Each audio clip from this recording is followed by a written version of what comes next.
This episode is brought to you by Indeed. Stop waiting around for the perfect candidate. Instead, use Indeed sponsored jobs to find the right people with the right skills fast. It's a simple way to make sure your listing is the first candidates see. According to Indeed data, sponsored jobs have 4 times more applicants than non-sponsored jobs. So go build your dream team today with Indeed. Get a $75 sponsored job credit at Indeed.com/podcast. Terms and conditions apply.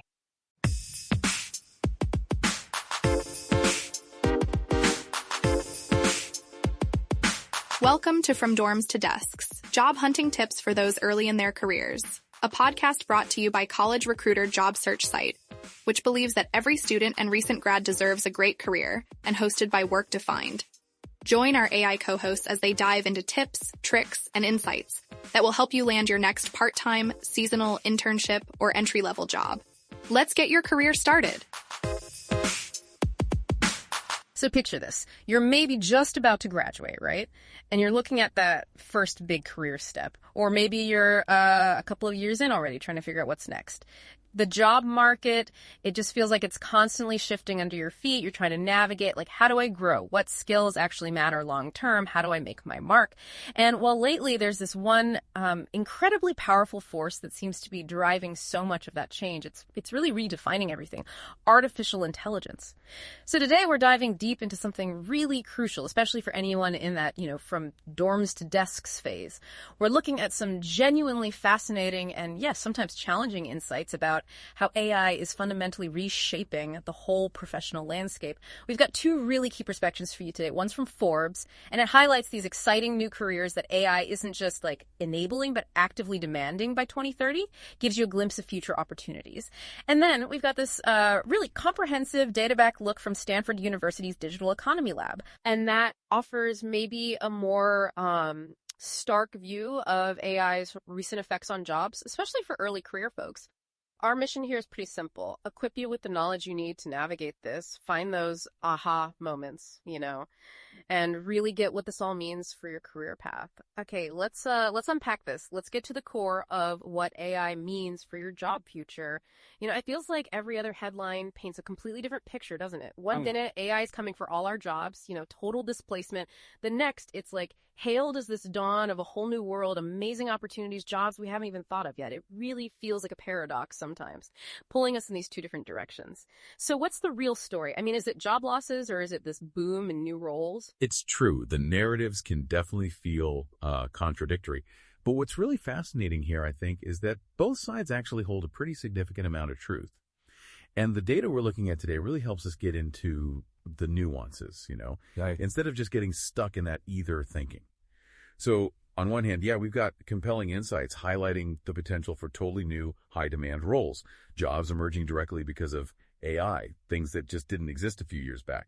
And they need uniquely human skills. But at the same time, we also have this really robust, large-scale evidence that points to some significant and sometimes challenging shifts that are already happening, especially in that entry-level job market. So this deep dive isn't about predicting, doomsday or painting some overly rosy picture. It's really about giving you a balanced, practical understanding of both sides, so you make truly informed decisions about your own career path.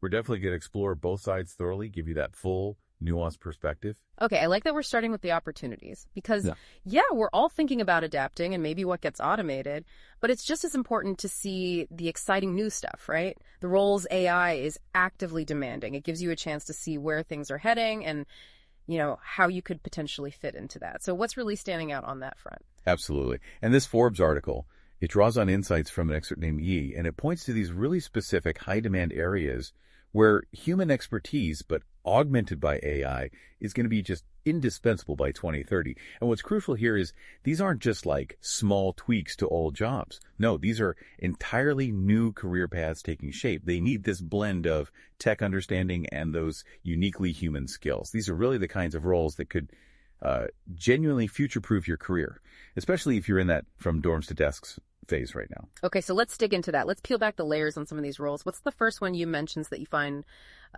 particularly interesting? Okay, first up, Yi highlights the AI ethics officer.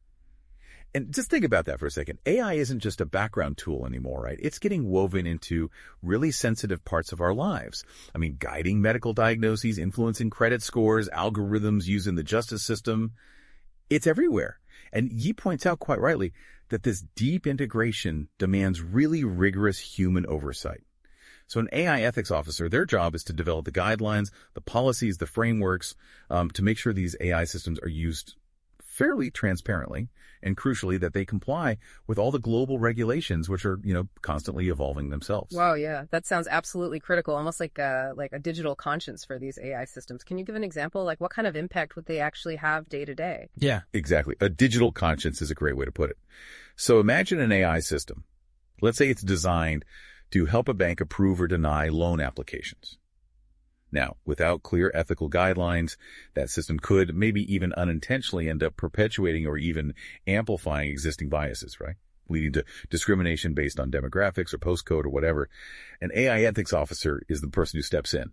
They ensure that this AI doesn't just crunch numbers efficiently, but that it does so in a way that respects human rights, adheres to legal standards, moral standards. Yeah. So this role, it bridges that deep technical understanding of how AI works with a really strong foundation in human values, legal frameworks, compliance. It's a role where that uniquely human judgment is absolutely paramount. Okay, that makes total sense. We definitely need that oversight. What's the next role you see emerging? The next one Yi flags is the AI-assisted healthcare technician. So as AI keeps getting more sophisticated in medicine, think about diagnostics, right? Mm-hmm. Scrutinizing X-rays, MRIs, maybe even helping plan treatments. We're going to need human technicians more than ever. They won't just be pushing buttons on the machines. They'll be working directly with patients, interpreting these AI-generated results, and really maintaining that crucial human touch in care. Right, so it's about blending that cutting-edge tech with the irreplaceable human side of healthcare. It's not machines replacing caregivers, it's helping them. Precisely. Augmenting them. So a good example might be a technician working with an AI system that flags, say, a potential anomaly on an X-ray. The AI points something out. But it's the human technician who then uses their judgment, their clinical knowledge, their empathy, right, to interpret that finding within the whole context of the patient. They communicate it clearly, maybe prepare the patient for what comes next, more tests, seeing a specialist. That human element, especially in healthcare, that emotional connection, that nuanced communication, it just remains utterly vital. Yeah, that blend of tech skill and empathy seems key.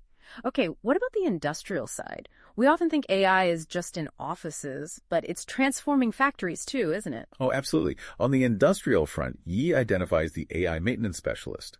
Yeah. Our factories, our logistics centers, they're getting packed with intelligent machines, advanced robotics, increasingly automated. But as Yi points out, these complex machines still need human oversight. They still need intervention. So these specialists, they need this unique dual understanding. They need to get the complex mechanical systems and the tricky behavior of AI algorithms. It's really a new breed of technician. So the traditional factory worker isn't just vanishing, they're evolving into something, much more tech savvy. Exactly. Evolving is the right word. Yi actually notes that the factory worker of tomorrow won't just hold a wrench. They'll monitor dashboards and algorithms too. So picture this. An advanced robotic arm on an assembly line suddenly throws up an error, an algorithmic anomaly. An AI maintenance specialist, they wouldn't just look for a loose bolt or something mechanical first. They have to diagnose, is this a software glitch in the AI code? Is it mechanical failure in the arm itself? Or maybe it's something weird arising from the AI's own learning process. Their role becomes this critical blend of traditional engineering know-how and, cutting-edge AI diagnostics, making sure everything keeps running smoothly and efficiently. That's a great example of how jobs are changing, demanding this new mix of skills. Mm-hmm. Okay, moving beyond the factory floor. AI touches everything now. What about roles dealing with, broader global issues? Yeah, this next one is particularly interesting, very forward-thinking. The sustainable AI analyst. This role really comes from a critical paradox we're facing. On one hand, AI systems, especially those huge language models, complex computations, they consume massive amounts of energy. Training them, running them, it has a significant environmental footprint. We're starting to see that more clearly now. But on the other hand, AI can also be an incredibly powerful tool for sustainability, for optimizing processes, reducing waste, ultimately helping us beat climate goals. Okay. So this analyst would be trying to balance AI's massive potential against its environmental cost, making sure it's, part of the solution, not just adding to the problem. Yes, exactly right. It's about harnessing the good while mitigating the bad. So a sustainable AI analyst might, for instance, use AI to optimize incredibly complex supply chain routes that could dramatically cut fuel use and emissions in logistics. Or maybe they'd use AI to pinpoint energy inefficiencies within the giant data centers that run these AI models in the first place. Find ways to make the AI itself greener. This is really a critical new field. It bridges AI advancement with these urgent global challenges around climate and resources. It needs someone who gets both the tech side and the principles of environmental sustainability. That sounds incredibly impactful. Merging tech skills with, well, global responsibility. Oh, okay. Okay, and finally, what about the creative fields? That often feels like the most human domain. He mentions the AI-enhanced creative director. How does that work exactly? Yes, the AI-enhanced creative director. It's a fascinating concept. The AI emphasizes that these creative leaders think fashion, film, advertising, design will be able to experiment at scale by weaving AI into their creative processes. Their role isn't about being replaced by AI churning out content. No, it's about becoming the sophisticated curator. They combine their unique human intuition, their artistic vision, their deep understanding of market trends with the sheer output capabilities of machine-generated content. It's really about using AI to amplify human creativity, not replace it. That's a powerful idea. AI handling maybe the repetitive parts, freeing up humans for the real creative leaps. I do wonder, though, generating thousands of variation, are there downsides? Like, how do you ensure quality or originality doesn't just get lost in that sheer volume? That's a really important question, and it goes to the heart of why the human director is still key. Their expertise is precisely what guards against those potential downsides. So yeah, a creative director might use generative AI to quickly spin up thousands of design ideas for, say, a new clothing line or an ad campaign. But instead of being overwhelmed or just picking randomly, they apply their expert artistic eye. They use their market knowledge, their understanding of the brand's soul, right, to select, refine, and strategically deploy the best ideas that the AI generated. Their role shifts more towards discernment, ethical considerations, artistic direction, strategic thinking. It becomes this marriage of machine efficiency, the raw output with that irreplaceable human artistry, judgment, and emotional intelligence that actually makes creative work compelling and connects with people. These roles really show AI as a partner, a powerful collaborator, not a competitor. Okay, wow. That's a lot of exciting new ground. It definitely paints an optimistic picture for these new career paths, especially for you listeners trying to future-proof your journey from the dorms to your desks. But all right, let's shift gears now. Because as much as AI creates, we know it also reshapes existing roles. And there's recent, really comprehensive data giving us some crucial insights, and frankly, maybe some sobering ones too. Especially for those just starting out, this is where that Stanford Digital Economy Lab report comes in. And the title itself is pretty striking, Canaries in the Coal Mine, 6 Facts About the Recent Employment Effects of Artificial Intelligence. Yeah, that title really grabs you, doesn't it? This paper offers what the authors call early, large-scale evidence of AI's significant and, importantly, disproportionate impact on the labor market. It's a really vital piece of the puzzle for anyone looking at the job market right now. It gives us a more immediate, data-driven snapshot of what's happening now, not just projected futures. And that phrase, canaries in the coal mine, it's evocative. It strongly suggests that maybe early career workers are feeling these shifts first, acting as that early warning signal for broader changes coming down the line. It really does set a tone. So what did this big study actually uncover that's particularly relevant for our listeners? For the canaries, as they put it, who are navigating that entry-level market right now. What's the headline finding? Well, the abstract really lays it out starkly. It reveals this striking and, concerning pattern. Since the widespread adoption of generative AI, which they pinpoint is really taking off in late 2022 early career workers, specifically those aged 22 to 25, in the jobs most exposed to AI, have experienced a significant 13% relative decline in employment. Let that sink in. 13% relative decline. This isn't just a minor blip. It's a major signal that recent grads, those just starting out, are feeling these shifts first and most acutely in these highly exposed fields. Wow, a 13% relative drop in that short time frame. That's substantial. Now, when you're making career decisions based on data, you really want to know how reliable it is. Is this based on small surveys or is it something bigger? That's a fair question, and the answer is this is not just anecdotal evidence or some small survey.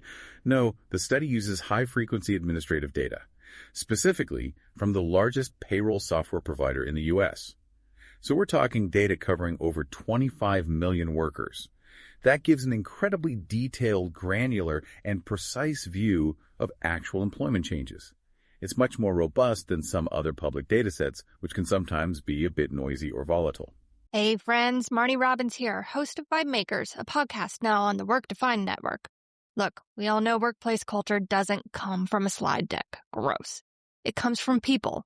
So on Vibe Makers, I talk to the folks shaping the experience of work from the inside out. You know, the HR and people ops folk, founders, leaders, and misfits building culture through small bets, big beliefs, and a whole lot of trial and error. No fluff. Well, maybe a little fluff, but mainly just candid talk about what happens when you stop duct taping your culture together. Come check us out. Listen to Vibe Makers wherever you get your podcasts. Every story you love, every invention that moves you, every idea you wished was yours, all began as nothing. Just a blank page with a blinking cursor, asking a simple question. What do you see? Great ideas start on Mac. Find out more on apple.com/Mac. And importantly, to really nail down the AI connection, the researchers did a lot of robustness checks. They even excluded tech firms, for example, or jobs easily done remotely, to make sure those factors weren't confusing the results. And the findings held up consistently. That makes the conclusions particularly compelling. It strongly suggests a direct link to AI exposure, ruling out a lot of other potential explanations for these trends. Okay, that 13% decline is definitely a headline that makes you sit up. Let's really dig into this Stanford data now. What's the first key fact or pattern they identified about this decline? Which jobs are we talking about, and how does it hit young workers versus more experienced ones? Right, so fact number one in their paper is about substantial declines for early career workers in AI-exposed occupations. They don't just talk in generalities, they give specific examples. Think about software developers or customer service representatives. These are two jobs identified as highly exposed to generative AI. For workers aged 22-25 in these roles, employment dropped by nearly 20% compared to its peak in late 2022. Looking forward to their projections for July 2025, almost a fifth. That represents a massive contraction in entry-level hiring within these fields that were historically seen as really solid starting points for many careers. But now, here's the critical contrast, the other side of that coin. In those exact same highly exposed jobs, software development, customer service employment for more experienced workers, let's say ages 35, 40, 41, 49, 50 plus, it actually remains stable or in some cases even continued to grow slightly. This divergence is really key. AI seems to be impacting the entry points, the first runs on the ladder, much more than it's displacing established, experienced professionals in those same fields. And then look at occupations considered less exposed to AI. Things like nursing aides, psychiatric aides, home health aides basically, health aid roles. These actually showed growth in employment for young workers during the same period. So it really paints a picture of diverging trends, strongly based on how exposed a particular occupation is to AI's capabilities right now. Okay, so if you're young and looking at careers with low AI exposure, that's where some growth seems to be happening. But this isn't just about specific jobs, right? What about the bigger picture, the overall job market for young people just starting out? No, it's definitely not just about specific job titles. And that brings us neatly to their second key fact: stagnant overall employment growth for young workers. So while the overall U.S. economy and job market have been growing pretty robustly, good national numbers post-pandemic, employment growth specifically for young workers, that 22-25 age group, has been basically flat, stagnant since late 2022. That's a really critical aggregate finding. It means despite a generally healthy economy, this specific demographic isn't seeing the same lift in job numbers overall. Something's holding them back. And the study really pinpoints why this stagnation is happening. It's being driven by those declines we just talked about in the AI-exposed jobs for this age group.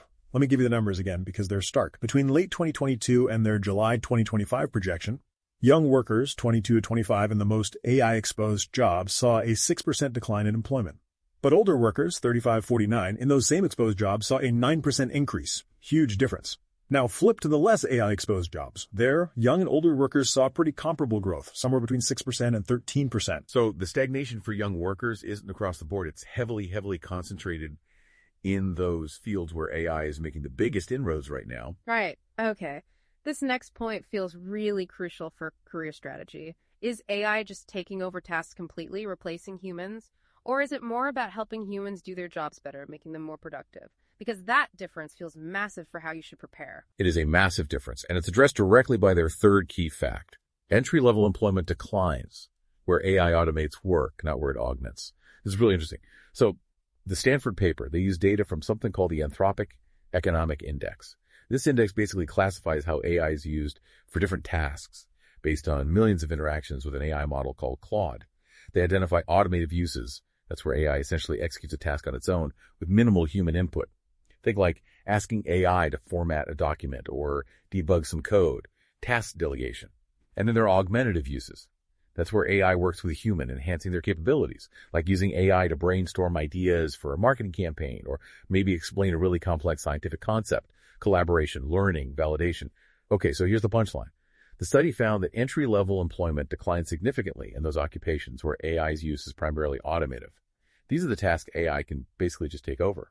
But in contrast, occupations where AI use is mostly augmentative, those actually saw employment growth for young workers. The implication is crystal clear. Skills focused on working with AI, leveraging it to boost your own human capabilities. Creativity, critical thinking, collaboration. Those skills are resilient. In fact, they're in demand. Whereas skills centered on tasks that AI can simply automate are seeing declines, especially at the entry level. It fundamentally shifts the game. Don't try to compete with AI where it automates. Learn to collaborate with it where it augments. That is a huge, huge takeaway. If you're planning your skills, focus on augmentation. But, playing devil's advocate here, could this just be a temporary thing? Or maybe certain companies, the ones that tend to hire lots of young people, maybe they're just struggling for other reasons, like interest rates hitting a tech hard, or just a bad quarter. Maybe it's not really about AI. That's a very valid concern, and it's exactly the kind of thing researchers need to rule out. Which leads to their fourth fact. Employment declines for young, AI-exposed workers remain after conditioning on firm time shocks. Sounds technical, but what it means is they use sophisticated statistical methods to specifically control for what they call firm time effects. Essentially, they accounted for any big shock or trend that might be impacting all workers at a particular company at a particular time, regardless of their age or how exposed their job is to AI. Think like an industry-wide downturn affecting everyone at the firm, or maybe a company having a really bad financial quarter impacting hiring across the board.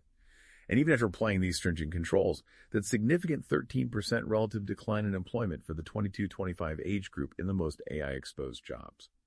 It remained large and statistically significant. The robustness of this finding really strengthens the conclusion. It strongly implies these trends are indeed timed specifically to AI exposure, and not just some other unrelated economic pressure hitting certain firms or industries. AI appears to be a direct factor. Okay, that's compelling. So if jobs are declining in these specific areas for young workers, what about pay? Are the jobs that are still available paying less? Is AI driving down salaries for entry-level roles in these fields? Another critical question, and it brings us to their fifth fact. Labor market adjustments are visible in employment more than compensation.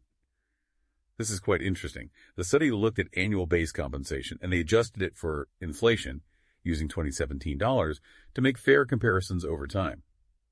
What they found was actually a less marked divergence in pay compared to what they saw in the employment numbers when looking across different AI exposure levels and age groups. So the implication here is pretty significant.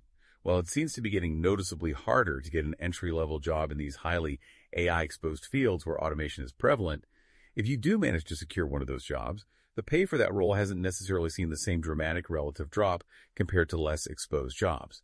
It suggests the main way the market is adjusting right now is through headcount simply hiring fewer people at the entry level in these specific areas rather than significantly cutting wages for the entry-level jobs that remain. The bottleneck seems to be getting in the door more so than the value of the job once you're there. That's a really interesting nuance. It's about access to the jobs, maybe more than the jobs themselves being devalued in terms of pay. Okay, so let's get to the why. What's the underlying theory here? Why are the youngest workers, those just making that transition from dorms to desks, why are they the canaries in the coal mine? Why them more than older, more experienced folks? Right, this is the crucial question, the sixth key fact. Why might AI adversely affect entry-level workers more? And the paper puts forward a really compelling hypothesis. It centers on the nature of the knowledge involved. The argument is that AI models, especially the current generation, are particularly good at replicating or replacing what they call codified knowledge. Think of codified knowledge as the structured, rule-based, easily transferable information you get from formal education. It's the stuff in textbooks, lectures, standardized procedures. Book learning, essentially. Now, young workers fresh out of school or university naturally tend to supply relatively more of this codified knowledge. That's what their recent experience has been focused on acquiring. Older, more experienced workers, on the other hand, have had years to accumulate significant tacit knowledge. Tacit knowledge is trickier to define, but it's that deep, practical, often unspoken understanding gained through hands-on experience. It's the intuition, the judgment calls in ambiguous situations, the idiosyncratic tips and tricks, the ability to navigate complex workplace dynamics, knowing how things really get done. It's hard to write down in a manual, and crucially, AI, at least currently, is far less capable of replicating this deep, nuanced, context-dependent tacit knowledge.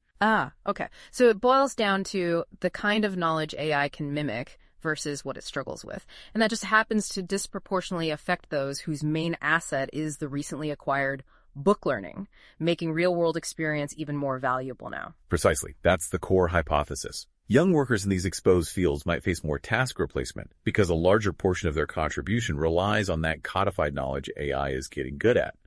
Conversely, older workers, armed with years of tacit knowledge, might be more insulated because their unique, experience-based skills are much harder for AI to mimic or replace. It suggests the value of experience isn't just holding steady, it might actually be getting amplified in the age of AI. And just to really hammer this home, the researchers did even more checks. They looked at different industries, remote versus non-remote jobs, different education levels. They went further back in time. And the core findings held up across the board. This isn't some statistical fluke. It appears to be a solid, significant trend that anyone entering the job market really needs to be aware of. Wow. Okay, this has been a really comprehensive deep dive. It's a lot to take in. On one side, we've got these genuinely exciting new roles popping up because of AI jobs that sound future-focused, interesting, vital. And then on the other side, we have this pretty stark data showing real headwinds for new grads and some roles we always thought were reliable starting points. So for our listeners, especially those of you literally navigating that path from the dorm room to your first professional desk, what does this all mean? How do you synthesize these two kind of opposing forces when you're planning your career right now? Yeah, that's the million-dollar question, isn't it? If we connect all these dots, synthesize the optimism from Forbes with the hard data from Stanford, specifically for you, our listeners, it really highlights two crucial and I think intertwined pathways for your career planning and skill development. The first pathway is about proactively identifying and aiming for the types of new roles AI is creating. Remember those examples. Positions that inherently lean on human judgment, ethical reasoning, patient interaction, complex oversight, sustainability focus, creative curation. These are roles where AI is clearly a tool, a powerful augmenter, not a replacement waiting to happen. Look for where the human element is indispensable.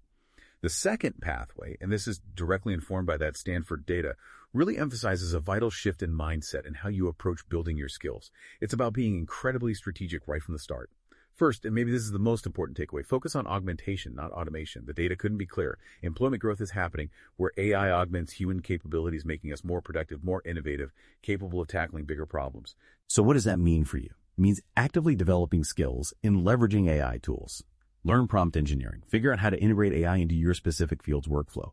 Use it to analyze data faster, generate initial drafts, brainstorm possibilities at scale, enhance your productivity, your creativity, your problem solving.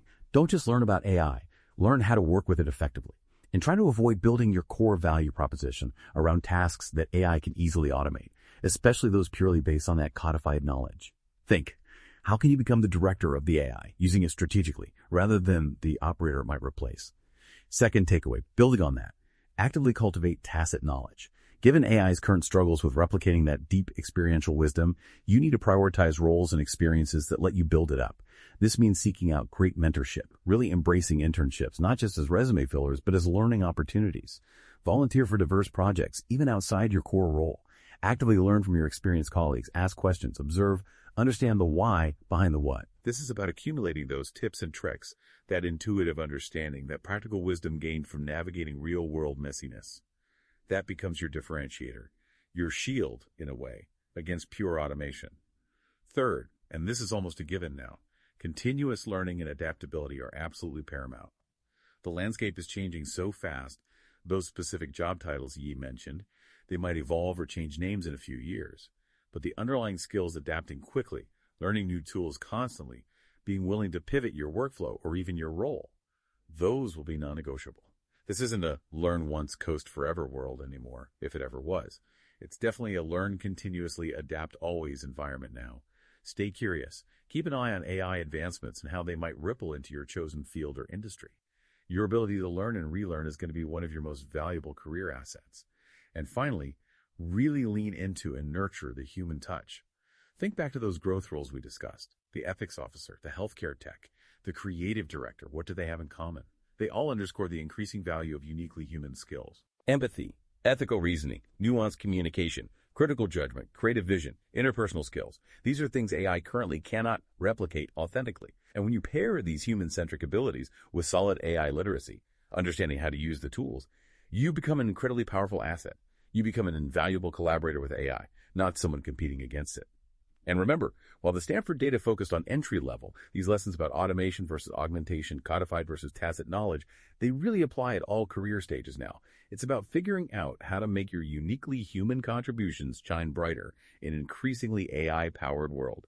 Hashtag tag outro. What an incredible deep dive today. Just so much to think about. We've really seen that AI isn't just some abstract force of change. It's actively redefining the job market, especially for those of you entering it, really shaping that critical path from dorms to desks. It's doing both things at once, isn't it? Creating these vital new roles that absolutely demand unique human skills, ethics, empathy, creativity, oversight, while at the same time reshaping and, in some cases, automating entry-level tasks that rely heavily on that easily codified knowledge. So as you look ahead, as you plan your next career step, whether it's hunting for that first professional role or thinking about a pivot down the line, the key question isn't just what jobs will AI create or what jobs will AI take away. It feels like it's more fundamental now. It's how can you develop the specific skills and maybe more importantly, adopt the right mindset to continuously leverage AI as a powerful augmenter of your own unique human value. The future of work, it seems, isn't really about us competing head to head against AI. It's much more about creatively collaborating with it. Building that irreplaceable tacit knowledge, focusing on augmentation, and really highlighting the skills that make us uniquely human. So what stands out to YU? Thinking about all this, how might you approach your next career step with this new understanding? We really hope this deep dive gives you some valuable tools and perspectives to navigate the exciting and challenging waters ahead. This has been From Dorms to Desks, job hunting tips for those early in their careers, a podcast brought to you by college recruiter job search site, which believes that every student and recent grad deserves a great career. Each episode, we dive into tips, tricks, and insights that will help you land your next part-time, seasonal, internship, or entry-level job. Subscribe to this podcast for free now, so you don't miss an episode, and visit www.collegerecruiter.com to find your next great job.